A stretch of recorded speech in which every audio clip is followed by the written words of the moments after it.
जय हिंद फ्रेंड्स, स्वागत है आपका आपके अपने यूट्यूब चैनल जिसका नाम है आईएएस माइंड। उस पे आज मेरी आवाज़ थोड़ी सी ख़राब है और मेरी कुछ दिनों से तबीयत ठीक नहीं चल रही थी, जिसकी वजह से मैं वीडियो नहीं बना पा रही थी।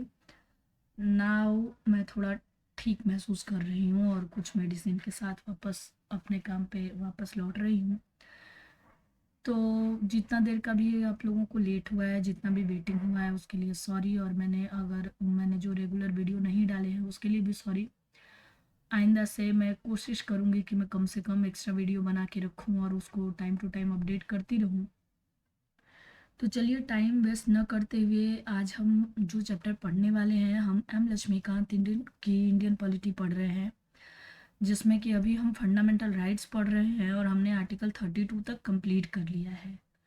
Now we will come to know the read of our Indian Constitution. There are 5 kind of reads जो कि हम इस वीडियो में पढ़ने वाले हैं और हम इसको अच्छी तरीके से समझेंगे, जो कि हमारे UPSC, state PCS, RO SSC और अनेक सारे वनडे एग्जामिनेशन के लिए ज़रूरी है। यूपीएससी के मेंस और प्री के लिए तो ये वीडियो बहुत ही ज़्यादा ज़रूरी होता है और स्टेट पीसीएस में भी आजकल पिछले कुछ सालों से इसका ट्रेंड बहुत ही ज़्यादा बढ़ गया है। तो चलिए स्टार्ट करते हैं बिना अपना टाइम वेस्ट किए आज का अपना क्लास। तो जिसमें कि पहले हम ने पहले से थोड़ी प्रिपरेशन कर रखी थी। इसके लिए हमें एक दूसरा कलर लेना पड़ेगा जिससे हम अपनी क्लियरिटी को बनाए रखें। तो जैसा कि हम जानते हैं कि यहाँ पे 5 kind of रीड्स होते हैं। अच्छा, आर्टिकल फंडामेंटल के चैप्टर में रीड की बात क्यों हो रही है? तो अगर आप पिछले सारे वीडियो मेरे देखते आ रहे हैं तो आप लोगों को ये चीज़ क्लियर होगी कि यहाँ पे रीड्स का चर्चा क्यों हो रहा है।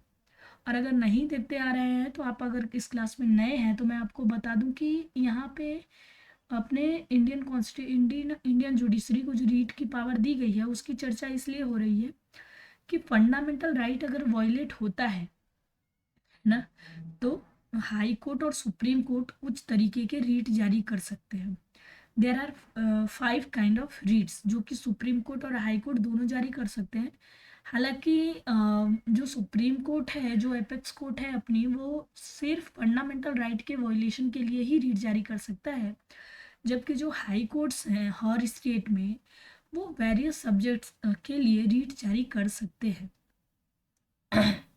मैं अपनी वीडियो को कंटिन्यू रखती हूँ, बट अभी आप लोगों को अगर मेरी आवाज़ की वजह से थोड़ा सा इनकन्वीनियंस हो रहा होगा तो उसके लिए सॉरी। हाँ, क्योंकि मुझे बोलने में भी तकलीफ़ हो रही है, बट अभी काम तो करना पड़ेगा चाहे सिचुएशन जो भी हो।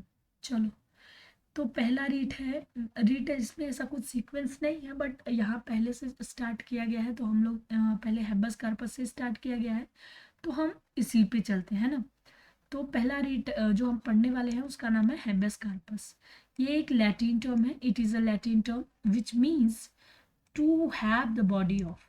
इसका हैबस कार्पस का मतलब क्या है? To have the body of. अब इसका मतलब क्या है?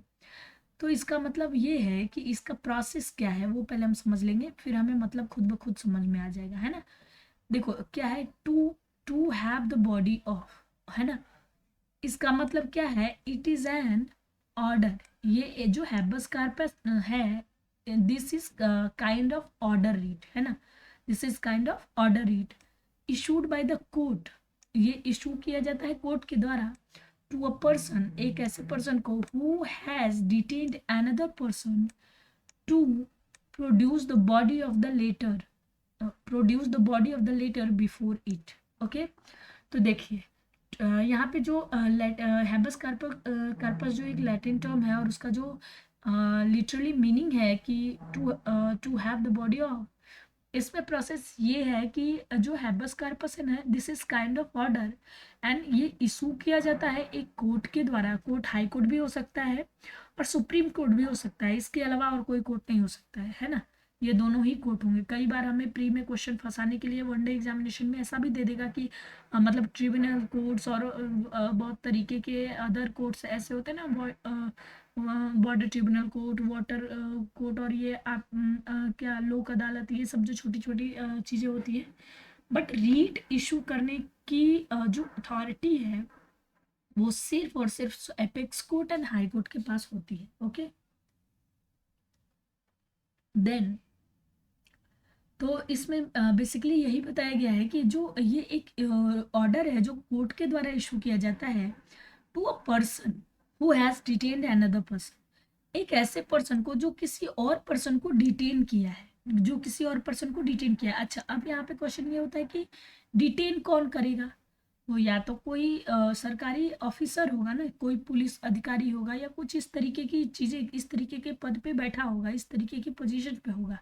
अभी रैंडम कोई किसी को जाके, कोई ऐसे आम आदमी किसी को जाके डिटेन नहीं कर सकता है। और अगर मतलब उसको अगर डिटेन, अगर वो कोई आम आदमी किसी चीज को, किसी आदमी को पकड़ के उसको कहे ये डिटेंशन है, तो this is, I think this is, it is called kidnapping, not detention. Okay, तो वो है कि ये एक ऐसे ही पर्सन को जारी किया जा सकता है जो कि एक रिस्पेक्टेड पोजीशन पे बैठा हो और जिसके पास ये अथॉरिटी हो कि वो डिटेन कर सकता है ना। अच्छा, ऑर्डर क्या, ऑर्डर किससे दिया जाता है ये तो हमें पता चल गया, टू वो person who has detained another person. क्यों किया जाता है ये order? To produce the body of the latter before it, to produce the body of the latter before it, है ना, कि बॉडी की उसको प्रोड्यूस करने के लिए, वो जो जिस आदमी को पकड़ा गया है, जिस आदमी को डिटेन किया गया है, उसकी बॉडी को कोर्ट के सामने प्रेजेंट करने के लिए, कोर्ट के सामने प्रोड्यूस करने के लिए। Then court then examine the cause and legality of detention. और इसके बाद क्या होता है कि इसके बाद कोर्ट एग्जामिन करती है कि क्या कॉज है और ये कॉज लीगल है कि नहीं लीगल है इस आदमी के डिटेंशन का। It would set the it would set the detained person free if the detention is found to be illegal. Okay, तो कोर्ट अगर पाती है, जैसे कोर्ट एग्जामिन करती है कि डिटेंशन इज राइट और रॉन्ग, इलीगल और legal, if the court find that detention is illegal, then court ये फैसला सुना सकती है, उस आदमी को फ्री कर सकती है कि आप पे जो चीज़ें लगी थी, आपको जिस तरीके से डिटेन किया गया था, this is kind of illegal things, that so now you are free for your work, और किसी भी तरीके की लीगल प्रोसीडिंग आप पे नहीं होगी। ओके, चलिए, तो मतलब आप लोगों को समझ में आ गया कि क्या है क्या नहीं है। पहले हैबस कार्पस किसके द्वारा किया जाता है? तो ये कोर्ट के द्वारा किया जाता है। अच्छा, इसका कई बार ऐसा होता है ना कि जो पीसीएस वनडे एग्जामिनेशन में जो पीसीएस स्टेट पीसीएस का एग्जाम होता है, उसमें मैचिंग करके दे देते हैं कि हैबस कार्पस का लिटरली मीनिंग क्या है, और इसका ऐसे मैच द बॉक्स करने के लिए जो क्वेश्चन आता है ना, वैसे दे देते हैं। तो आप लोग एक बार को ये भी याद रखिएगा कि हैबस कार्पस का मीनिंग होता है to have the body of. Okay, और इसका पूरा प्रोसेस तो समझ में आ गया कि what is the process behind it, है ना, कि भाई जो अपनी कोर्ट है वो एक ऑर्डर इशू करेगी, this is the kind of order, और ऑर्डर करेगी ऐसे पर्सन को जिसने किसी अदर पर्सन को डिटेन किया है, और उसको बोलेगी कि उसकी बॉडी को प्रोड्यूस करो हमारे सामने। देन जो कोर्ट है वो एग्जामिन करेगी उसके डिटेंशन के कॉज एंड लीगैलिटी का, और फिर उसके बाद अगर वो पाती है कि this detention is not legal, then high court और supreme court can be free to the person for her regular work. Okay, चलिए आगे देखते हैं। This writ is for a bulwark of individual liberty against the arbitrary detention, है ना। तो basically इसमें यही है कि ये जो रीट है ना, ये जो हैबस कार्पस का रीट है ना, ये एक इंडिविजुअल लिबर्टी के लिए एक ब्रीच का काम करती है, एक मतलब बैरियर, एक सेफ्टी वॉल का काम करती है, अगर आप ऐसे कर सकते हैं, अगेंस्ट किसके? आर्बिट्री डिटेंशन के। कि जैसे कभी कभी किसी किसी राज्य में क्या पुलिस भी मनमानी हो जाती है, या ऐसी जो संस्थाएं हैं वो भी मनमानी हो जाती है कि किसी को भी अपने पर्सनल उसके लिए, पर्सनल इंटरेस्ट के लिए उसको वो कर सकती हैं, डिटेन करवा सकती हैं, जो अपनी कुछ ऐसी संस्थाएं हैं। बट जो इंडिविजुअल है उसके पास ये राइट है कि वो रीट डाल सकता है किसी भी कोर्ट में। Okay, writ of habeas corpus can be issued against both public authority as well as private individual, है ना। तो ये भी देखो कि जो हैबस कार्पस की रीट है ना, वो इशू की जाती है दोनों बॉडी के लिए, पब्लिक अथॉरिटी के लिए भी और प्राइवेट इंडिविजुअल्स के लिए। And writ is not issue where, मतलब ये जो रीट है वो कहाँ पे इशू नहीं किया जा सकता है कि डिटेंशन ऑफ लॉफुल, अगर लॉफुल डिटेंशन है तो वहाँ पे ये रीट काम नहीं करेगी, वो तो हमें पता ही है क्योंकि इसका पूरा प्रोसेस ही यही एग्जामिन करने का है कि डिटेंशन लीगल है और इलीगल है ना। proceeding is for contempt of proceeding is for contempt of legislature or a court. Detention is by the contempt court.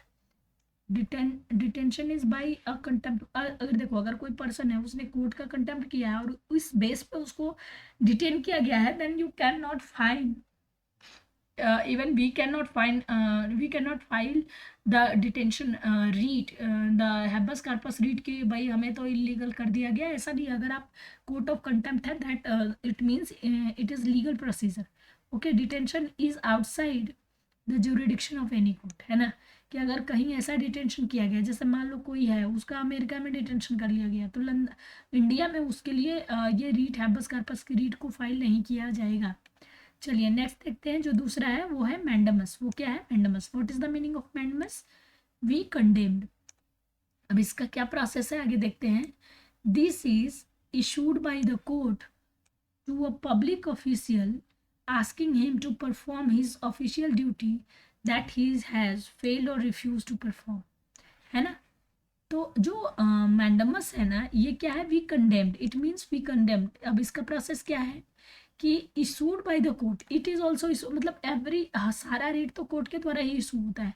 तो issued by the court to a public official asking him to perform his official duty, है ना। कि एक public का मतलब public servant जो है, किसी भी सरकारी पद प्रतिष्ठा पे बैठा हुआ है, उस आदमी को कई बार कुछ ऐसा क्वासी गवर्नमेंटल भी होता है, वहां पे भी ये प्रोसीजर लागू हो जाएगा कि उसके लिए भी पूछा जाएगा कि उसको पूछने के लिए, जैसे कई बार ऐसा होता है ना कि आप कहीं किसी संस्था में गए और आप कुछ फाइल करवाना चाहते हैं, कोई अपनी कंप्लेंट फाइल करवाना चाहते हैं, या कोई एफआईआर या किसी तरीके की ऐसी कुछ आपके साथ फ्रॉड हुआ है, बट आप फाइल करवाना चाहते हैं लेकिन वो कर नहीं रहे हैं, या किसी भी तरीके का कुछ ऐसा काम है जो आप करवाना चाहते हैं और जिसकी अथॉरिटी में वो आपको टहला रहा है, तो you can do this kind of things, you can file this kind of reads, है ना। कि उसको पूछा जाता है ऑफिशियल को कि भाई आप अपनी जो ड्यूटी है उसको सही तरीके से कर रहे हैं कि नहीं कर रहे हैं, या उसको करने में फेल तो नहीं हो रहा है, या रिफ्यूज तो नहीं कर रहे हैं उसको परफॉर्म करने में, अपनी ड्यूटी को, जो ड्यूटी आपको ऑथराइज की गई है। एज वी ऑल नो कि जो गवर्नमेंट या जो पब्लिक ऑफिशियल होते हैं, दे आर सिर्फ इसलिए कि वो पब्लिक की सेवा कर सके, वो पब्लिक का जो काम है उसको पूरी ईमानदारी से कर सके, ना कि इसलिए कि वो अपना पावर दिखा सके कि भाई हम तो इस कुर्सी पे बैठे हैं, हम तो तुम्हें एक दिन के काम के लिए 4 महीने टहलाएंगे, है ना। तो इन सारी चीज़ों को मतलब एक क्वेश्चन करने के लिए, एक इनको सीलिंग लगाने के लिए ये रीट का प्रोसीजर किया गया है।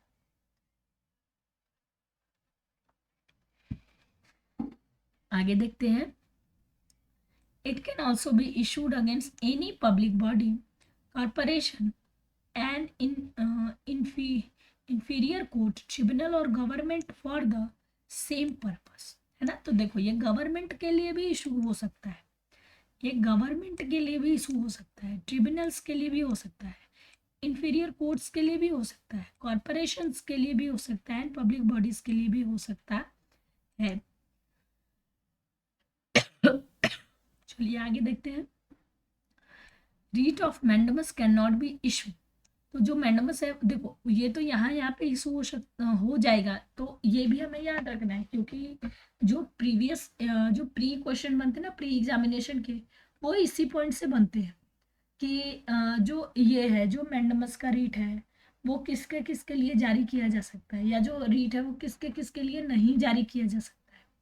तो इस पॉइंट को भी थोड़ा आप लोग ध्यान से रखिएगा, ध्यान में रखिएगा। और अगर आप लोगों को वीडियो सुनने में परेशानी हो रही है, या आप लोग को लग रहा है कि मैम ज़्यादा क्लियर तरीके से नहीं बता पा रही हैं, तो आप लोग प्लीज़ दोबारा वीडियो सुनिए, क्योंकि मेरे पास जितनी ताकत है मैं उतना काम कर रही हूँ, है ना। और अगर आप लोग सेटिस्फाइड नहीं होंगे और अगर इस वीडियो पे अच्छा व्यू गया, कम से कम कुछ अच्छा 30K 40-50K तक गया, तो मैं इसका एक अलग से भी वीडियो बना दूंगी दूसरा, जो कि मैं थोड़ा मेरा कंडीशन सही होने पे बनाऊंगी। बट पहले आप लोग इसको समझने की कोशिश करिए। चलिए आगे देखते हैं कि मैंडमस जो है वो क्यों इशू नहीं हो सकता, किस पे इशू नहीं हो सकता है। तो ये इशू नहीं किया जा सकता है अगेंस्ट अ प्राइवेट इंडिविजुअल और अ बॉडी। तो देखो अभी आप कहोगे कि ऐसा क्या बात है भाई, यहाँ तो इसने बोल दिया कि it can also be issued against any public public body, है ना, any public body not private body. देखो यहाँ पे भी ये भी है कि प्राइवेट बॉडी पे जो 100% प्राइवेट है उस पे ये चीज़ें इशू उस पे ये चीज़ें लागू नहीं की जा सकती हैं। बट जो पब्लिक ऑफिशियल्स हैं इन पे ये चीज़ें लागू की जा सकती हैं। To enforce the departmental instruction that does not possess statutory forces and when the duty is discretionary and not mandate to enforce the contractual obligations। Contractual obligation को फाइंड करने के लिए, कॉन्ट्रेक्चुअल ऑब्लिगेशन को भी अगर कोई ऐसा राइट है, कोई ऐसा ऑर्डर है जो कि किसी कॉन्ट्रेक्चुअल ऑब्लिगेशन को फुलफिल करता है, तो उसके अगेंस्ट भी जो मैंडमस है वो रीट जारी नहीं किया जा सकता है। फिर आता है अगेंस्ट द प्रेसिडेंट और प्रेसिडेंट ऑफ इंडिया और स्टेट गवर्नमेंट। किसी भी स्टेट गवर्नमेंट और प्रेसिडेंट ऑफ इंडिया के लिए मैंडमस जारी नहीं किया जा सकता है कि भाई आप किसी देश के वो है, आप किसी देश का मतलब आप इंडिया के प्रेसिडेंट है या किसी भी स्टेट गवर्नमेंट के गवर्नर है, किसी भी स्टेट के गवर्नर है और कुछ ऐसा काम कर रहे हैं जो कि करंट बॉडी को सही नहीं लग रहा है, तो उसके अगेंस्ट भी आप लोगों को चीज़ें लागू नहीं की जाए, मतलब मैंडमस का रीट जो है वो जारी नहीं किया जा सकता है। चलिए against the chief justice of high court acting in judicial capacity. तो चीफ जस्टिस जो हैं उनके लिए भी, जो chief justice of high court हैं जो कि एक्टिंग ऑफ जुडिशियल कैपेसिटी इनके लिए जो रखी गई है, उनके अगेंस्ट भी मैंडमस का रीट जारी नहीं किया जा सकता है। बेसिकली मैंडमस का जो रीट है वो मैंडमस जो रीट है वो जारी सिर्फ उसी के लिए किया जा सकता है जो कि जो कि कोई एक पब्लिक बॉडी है, जो कि कोई एक क्या है, पब्लिक बॉडी है, एंड वो जो कि कोई एक पब्लिक बॉडी है और वो चीज़ें मतलब लागू नहीं कर सकता है, वो मतलब अपना जो वर्क है, अपना जो काम है वो उसको 100% नहीं कर रहा है, अपने काम में क्वेश्चन कर रहा है, सिर्फ उसके लिए ये चीज़ें मैंडमस का जो रीट है उसको फाइल किया जा सकता है और उसको किया जा सकता है ना। और फिर उसके बाद क्या होता है, उसके बाद जो अपना प्रेसिडेंट है, हाई कोर्ट के स्टेट गवर्नर है, प्रेसिडेंट है, इन सब के लिए ये सब चीज़ें लागू नहीं की जा सकती हैं। ओके, चलिए अभी हम आगे देखने वाले हैं कि प्रोहिबिशन का क्या कॉन्सेप्ट है। Prohibition is the kind of writ and it means to forbid. Okay, issued by a higher court to a lower court or a tribunal to prevent the latter from exercising its jurisdiction or exercising of jurisdiction that it does not possess। Okay, तो चलिए हम इसका मतलब जानेंगे। इसका मतलब ये है कि prohibition is the kind of writ, we all know, और इसका मतलब होता है टू फॉरबीड। अब इस issue by the it is issued by the high court to the lower court और tribunals to prevent the latter. Latter means what, कि tribunal को प्रिवेंट करने के लिए, है ना। हाई कोर्ट जो जारी करता है ट्रिब्यूनल को, वो उसको प्रिवेंट करने के लिए कि फ्रॉम प्रोसीडिंग इट्स जुरिडिक्शन और exercising of jurisdiction that it does not possess। Okay, एक सेकंड के लिए मैं होल्ड लूंगी, थोड़ा उसके बाद मैं आके कंटिन्यू करती हूँ, एक second just.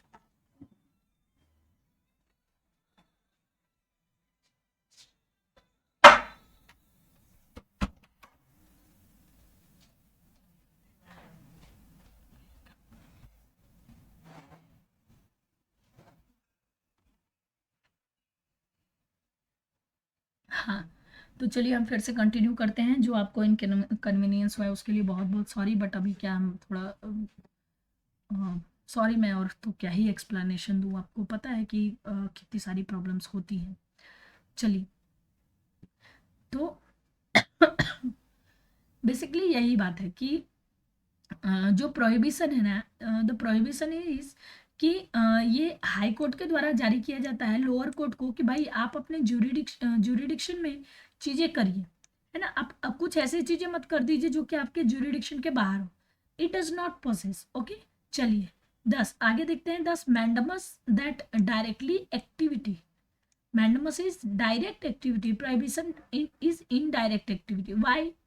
Y this is का, देखो ये जो पॉइंट है ना, इसको भी ध्यान में रखना, क्योंकि ये भी और डायरेक्ट क्वेश्चन यहीं से बन जाएगा कि is prohibition is the is prohibition direct activity और which kind of direct activity, कुछ इस तरीके के क्वेश्चन बन सकते हैं। तो प्रोहिबिशन डायरेक्ट इनडायरेक्ट एक्टिविटी क्यों है? क्योंकि ये इनडायरेक्ट प्रोसेस पे चीजें हो रही हैं इसकी, है ना। इनडायरेक्ट प्रोसेस में इसकी चीजें हो रही हैं। और जो मैंडमस है वो क्या है, जो मैंडमस है वो डायरेक्ट प्रोसेस, मतलब इसकी चीजें ना मतलब क्या इनर प्रोसेस नहीं है, वो बाहर आउटर प्रोसेस है। मैंडमस क्या है कि कोर्ट है और वो अपने से अपने कोर्ट को के लिए आस्क नहीं कर रहा है, वो किसी बाहरी किसी मतलब जो जुडिशियरी के बाहर जो प्रोसेस है उसके लिए ऑर्डर कर रहा है, उसके लिए चीजें कर रहा है। लेकिन जो प्रोहिबिशन है, इसमें क्या है कि कोर्ट अपने ही ट्रिब्यूनल्स के लिए क्वेश्चन मार्क कर रहा है। तो ये क्या है, ये कुछ मतलब इंटरनल कॉन्वर्सेशन टाइप की चीज़ें हो गई। इसके लिए इसको मतलब इनडायरेक्ट इन एक्टिविटी कहा जा सकता है कि बाहर तो लोगों को पता नहीं चल पाएगा ना इतना। और मैंडमस वगैरह चीज़ें क्या है कि बाहर पब्लिक में आ जाती है ना। चलिए, writ of prohibition can be issued, writ of prohibition can be issue only against judicial and quasi-judicial authorities. It is not available against administrative authority, legislative body, private individuals or body, है ना। तो the prohibition can be issue, ये as simple as that है कि prohibition, जो REET of prohibition है वो issue किया जाता है only against judicial and quasi judicial authority के लिए।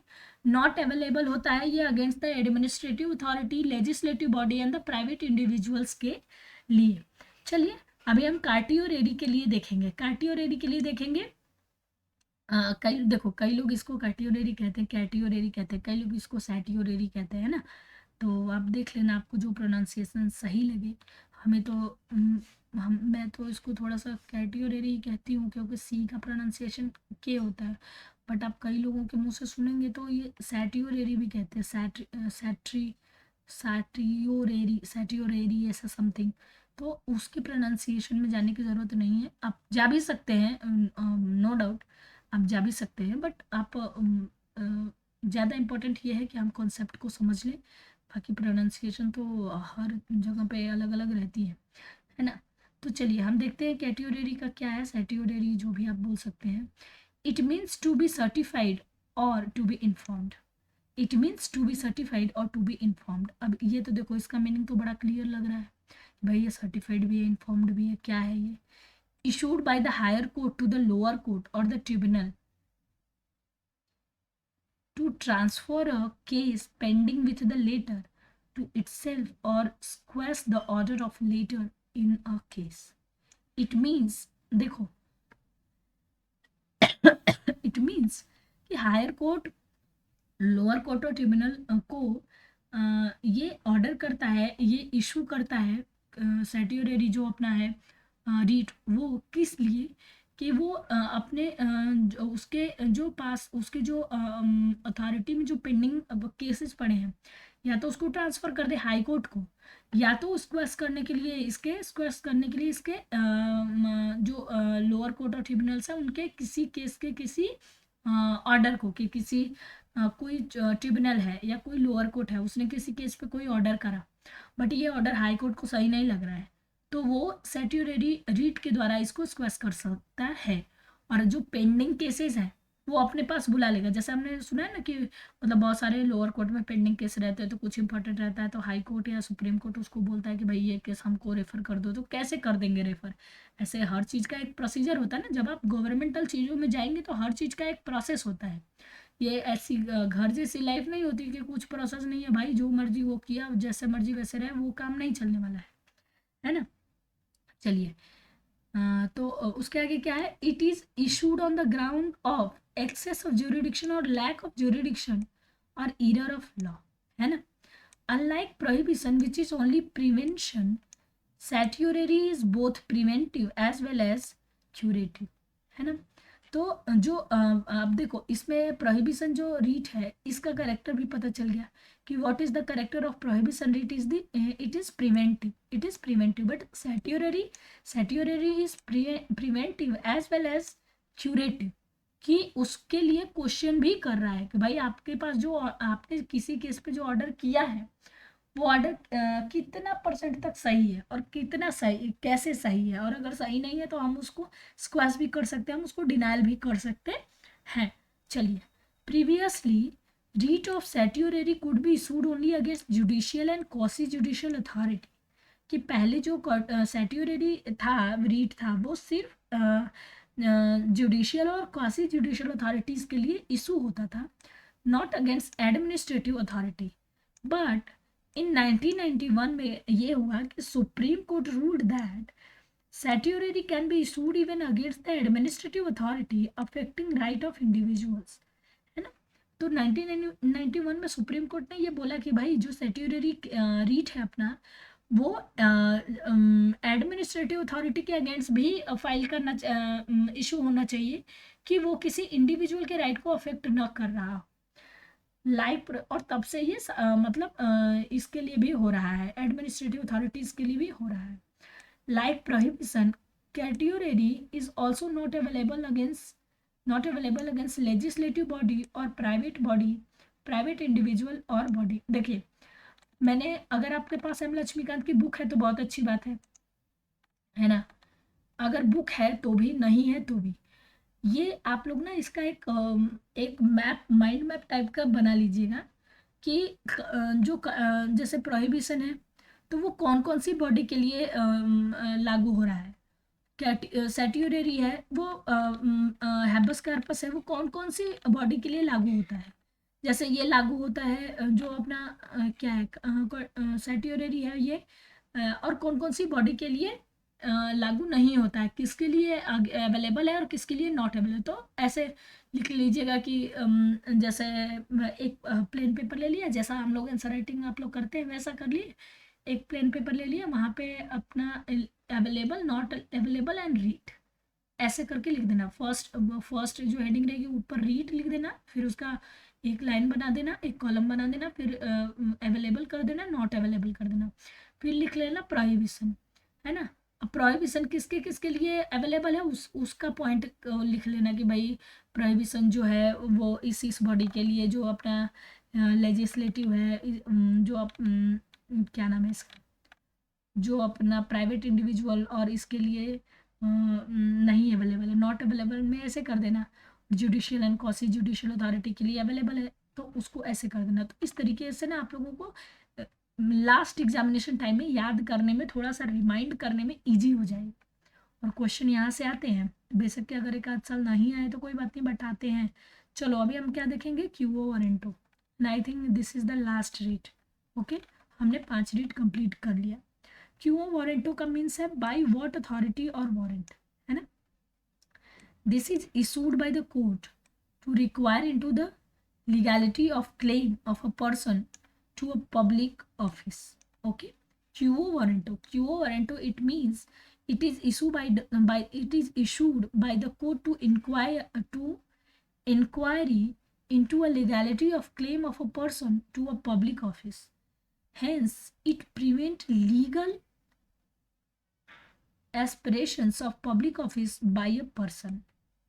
चलो आगे देखते हैं। इसका मतलब आप लोग को समझ में आ गया कि ये जो क्यूओ वारंटो है ना, it is issued by the court, ये तो कोर्ट से, मतलब रीड तो सारा ही कोर्ट से ही होता है, to to inquiry into the legality of claim of a person to a public office. Okay, चलिए, writ can be issued only in the case of substantive public office of a permanent character created by statute or the constitution.